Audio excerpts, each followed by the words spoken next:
नमस्कार विधायक जी, बहुत-बहुत स्वागत है आपका। नमस्कार जी। और आपके नीरू भारद्वाज चैनल पे आपके सभी दर्शकों को मेरा नमस्कार। विधायक जी आपको बहुत लंबे टाइम से हम देख रहे हैं, आप एक बहुत ही अच्छे राजनीतिज्ञ हैं और विधायक रहे हैं कोसली विधानसभा से। तो किस कोसली विधानसभा पहले क्या था और आपके कार्यकाल में कितनी उन्नति पे आया है? पहले तो मैं बहुत अच्छा राजनीतिक नहीं रहा, सामाजिक जरूर रहा। और सामाजिक काम करते करते कब राजनीति में प्रवेशता हो गई ये मुझे भी नहीं पता चला। और कोसली में जब से मुझे 19 में आशीर्वाद जनता ने दिया है, सबसे पहले तो मैं उनका आभारी हूँ। एक उस हरियाणा की बड़ी पंचायत में उन्होंने मेरे को मौका दिया उस क्षेत्र की आवाज़ उठाने का, उस क्षेत्र के विकास का, अनेक समस्याओं का समाधान का।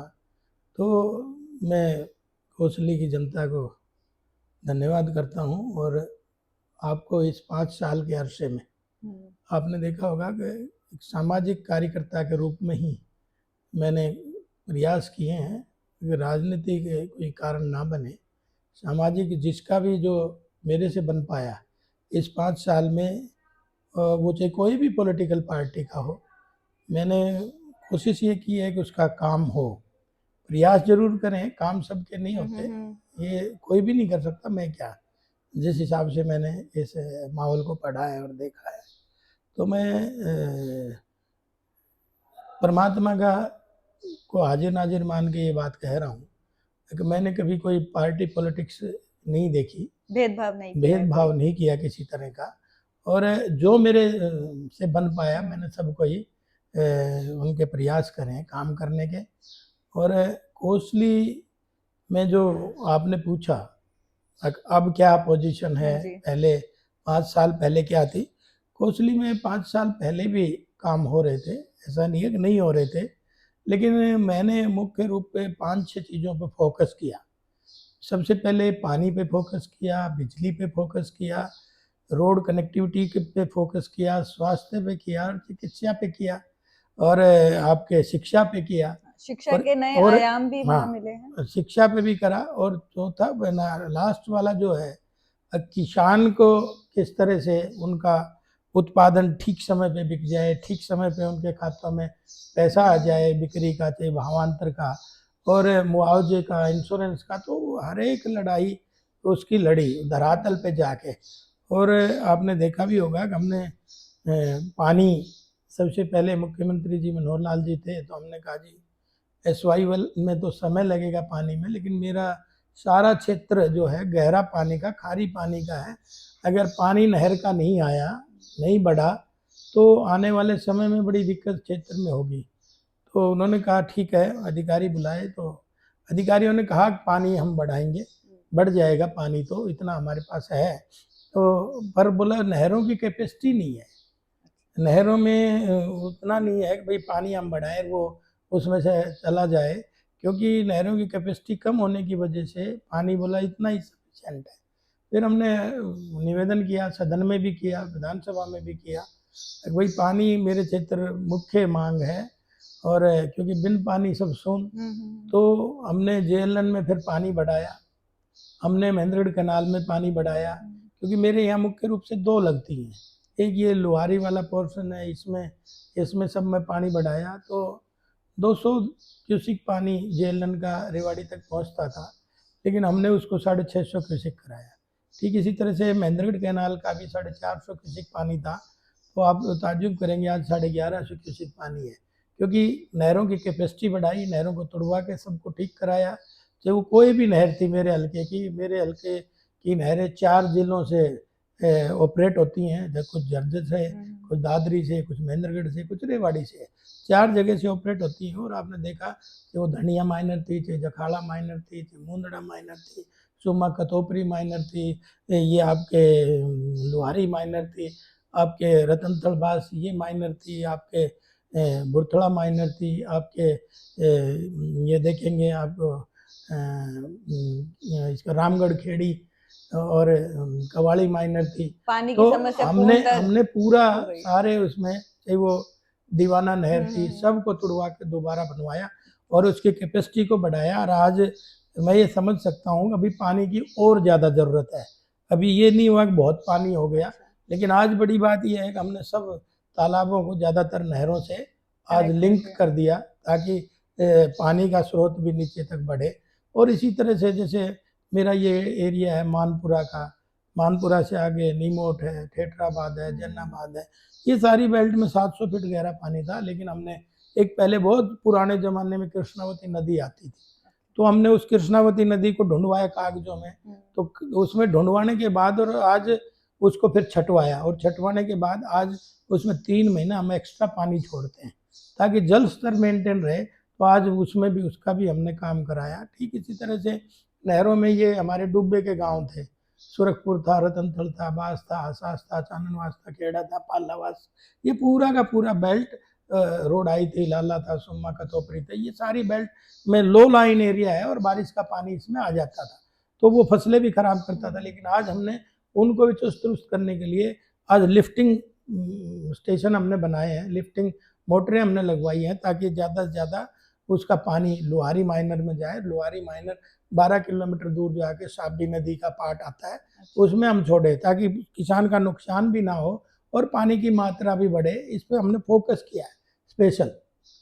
दूसरा, हमने रोडों पे भी फोकस किया है क्योंकि कनेक्टिविटी आसान होगी तो हमारा समय भी बचेगा, हमारी एक्स्ट्रा एनर्जी है वो भी बचेगी, तो और अप्रोच भी आसान हो जाएगी, तो उस पर भी हमने सोचा है। और आप देखेंगे 96-97 रोड हमने नए गांव से गांव लिंक कराए, और इसी तरह से मार्केटिंग बोर्ड के रोड थे और जो टूटे हालत में थे और जो PWD के रोड थे, तो आज हमने 120 रोडों को दोबारा तोड़ कर रिपेयर कराया है।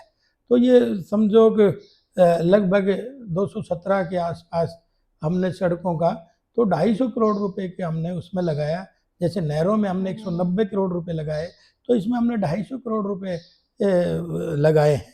और इसी तरह से आप देखेंगे बिजली में भी आप निरंतर आज जैसे गांव में भी उतनी बिजली कंजम्पशन होगी जितनी शहरों में, क्योंकि सबके पास इंस्ट्रूमेंट आज इलेक्ट्रिक कंपोनेंट है। अगर शहर में एसी है तो गांव में भी एसी चला गया, शहर में फ्रिज है तो गांव में भी फ्रिज चला गया। तो जो बल्कि गांव में एक्स्ट्रा और बिजली चाहिए क्योंकि वहाँ गंडासा भी बिजली का, चक्की भी बिजली की, मधानी भी बिजली की, ओवन भी, तो ये सारी चीज़ें शहर वाली सुविधाएं वहाँ चली गई।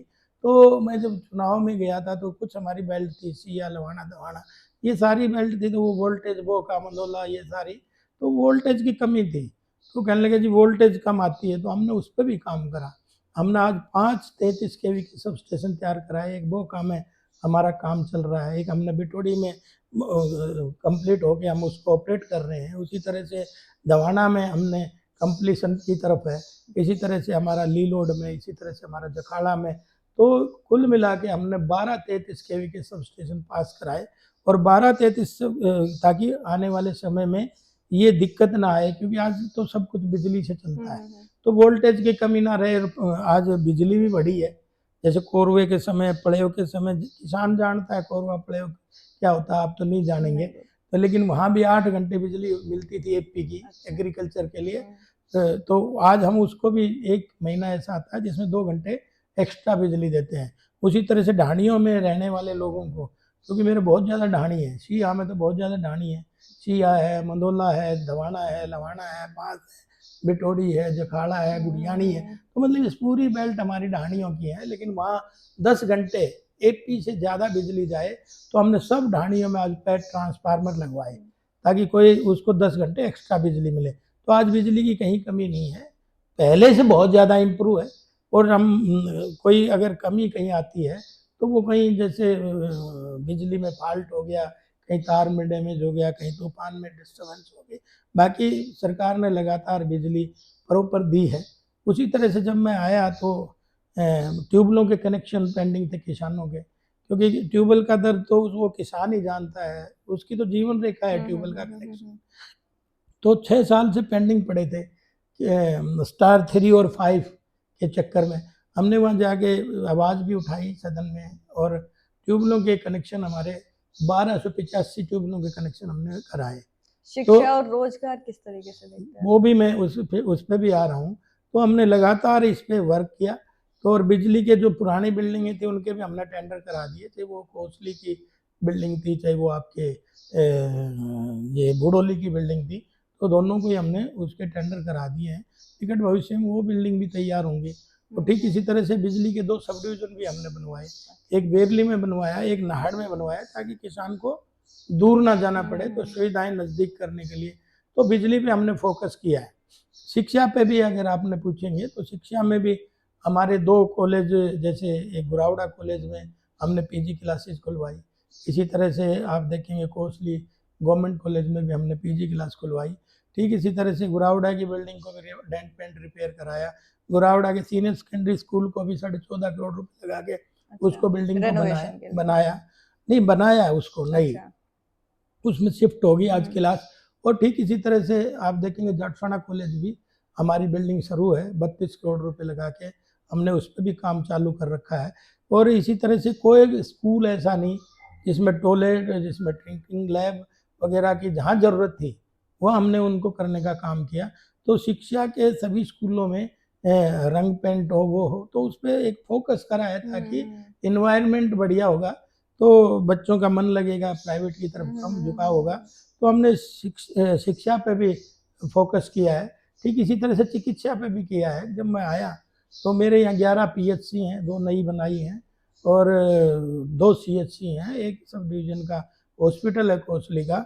और कोविड के समय तो कोई नेता दिखाई नहीं देता था, सिवा भारतीय जनता पार्टी का कार्यकर्ता ही बाहर था, और हमने रातों रात 50 बेड का हॉस्पिटल तैयार कराया। पहले से था, डिक्लेयर पहले से था, लेकिन उसमें वो सुविधाएं नहीं थी। चाहे वो वेंटिलेटर था, चाहे बायोपैप थी, चाहे वो एम्बुलेंस थी, चाहे ऑक्सीजन था। हमने ऑक्सीजन के प्लांट भी लगाए तो कोसली में। तो एक हमने रेवाड़ी में भी उसका उद्घाटन करा था। और जब ऑक्सीजन के रातों रात प्लांट भी लगाए, बेड भी। और मैं तो डॉक्टरों का धन्यवाद करूंगा कि जो लोग कोविड के समय डेड बॉडी नहीं ले रहे थे, वो बेचारे इलाज कर रहे थे। मेरे यहाँ 2-4 मरीज तो ऐसे थे जिनका 60 ऑक्सीजन लेवल आ गया था, लेकिन उन डॉक्टरों की मेहनत की वजह से और वो उनकी जान बच पाई। तो ऐसे अनेक उदाहरण हैं कोविड के समय के। और मैं पहला विधायक था जिसमें कोविड वार्डों में मैं गया हूँ, जबकि सीएमओ ने मना करा था कोविड वार्ड में मत जाओ जी, लेकिन पीपी किट पहन के हम गए और हमने देखा हालात। तो हम मनोबल तो बढ़ा ही सकते थे उस पेंडिंग दर्दनाक समय में। तो मैं ये कह सकता हूँ कि कोविड में जिस तरह से हम लगे रहे। और जब शुरू में मैं आया तो हॉस्पिटल में डॉक्टर ही नहीं थे, 2 डॉक्टर थे कोसली। 14 की पोस्ट थी, हमने 14 के 14 आज पूरे हैं। सभी हॉस्पिटलों में, सीएचसी, पीएचसी में, सभी में आज डॉक्टर पूरे हैं। और ये बड़ी बात है, बिल्डिंग इलाज नहीं करती लेकिन डॉक्टर इलाज करते हैं। और हमारे यहाँ प्रॉपर उस तरह से उस समय कोविड के समय उन्होंने काम किया, आज पूरे डॉक्टर। और दूसरा शिक्षा हो गई, रोजगार के भी। रोजगार आप देखेंगे, पक्की नौकरी जो हमारी सरकार ने दी है, बिना पर्ची और बिना खर्चे। तो आप देखेंगे मेरे जिले के 6000 लोग लगे। पहली बार इस 10 साल में 6000 लोग, एक बड़ा नंबर हाँ, बड़ा नंबर है। ये छोटी बात नहीं है। नहीं तो पहले तो विधायकों को, मंत्रियों को रेवड़ियाँ बांट देते थे और उन्हीं के रिश्तेदार लगते थे, लगे भी हैं, वैसे उदाहरण अनेक हैं हमारे पास। लेकिन आज 6000 लोग जिला रेवाड़ी के लगभग लगे हैं। और जिसमें आपको ताज्जुब होगा 65% मेरे कोसली के, उन 6000 में से। तो 65% बड़ी उपलब्धि, हाँ, बड़ी उपलब्धि है। और पिछले दिनों तो 6 आईएएस लगे थे जिला रेवाड़ी के, जिसमें 4 मेरे विधानसभा के थे। एचसीएस लगे थे, उसमें से 4 मेरे विधानसभा के थे। इंस्पेक्टर लगे थे, उसमें 17 मेरी विधानसभा के थे। तो ऐसे अनेक। और अभी 486 बच्चे लगे थे क्लास 3 में, तो उसमें से 300 बच्चे मेरे कोसली विधानसभा के थे। रेवाड़ी जिले की बता रहा हूँ, 486 टोटल, लेकिन 300 थे। तो आज रोजगार में, और अभी हमारी सरकार ने जो एचकेआरएन में लगे हुए थे बच्चे, उनको भी 1,20,000 लोगों को गारंटी दी है नहीं हटाने की। उसका आपने देखा कैबिनेट में पास भी हो गया, सीएम साहब ने घोषणा भी कर दी। तो एक ही रेजिमेंट तो एक इस पे भी मैं फोकस करता हूँ अभी, रोजगार की बात पे भी, क्योंकि आपने देखा कि नौकरियों से पूरा रोजगार नहीं होता। हमने स्टार्टअप, स्टैंड अप और एमएसएमई के सेक्टर लाने का भी प्रयास करा है, 2018 में हमारा एक MSME का सेक्टर NOC जोन घोषित हुआ है। हमारा नाहड़